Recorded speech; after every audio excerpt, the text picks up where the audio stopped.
In this video, I'll show you how to easily convert your Facebook profile into a page. Be sure to watch until the end to avoid any mistakes. Let's get started. First, open the Facebook app and tap on your profile picture in the top left corner to go to your profile. As you can see, I currently have 35 friends on my profile. To convert it into a page, tap on the three dots next to the profile. From the list, find the option that says Turn on Professional Mode and tap on it. Now, to complete the conversion, activate Professional Mode by tapping the button. After a few seconds, you'll be taken to a page where you can configure your new page.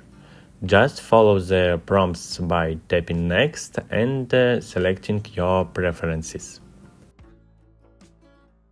Once you're done that, you can easily see that Professional Mode is activated. If you go back to your profile, you'll notice it now shows 45 followers and 4 following. This means all your friends have been converted into followers. You'll also see additional options like See Dashboard or Create Reel. And that's how you can easily make the switch. If you found this video helpful, please give it a thumb up.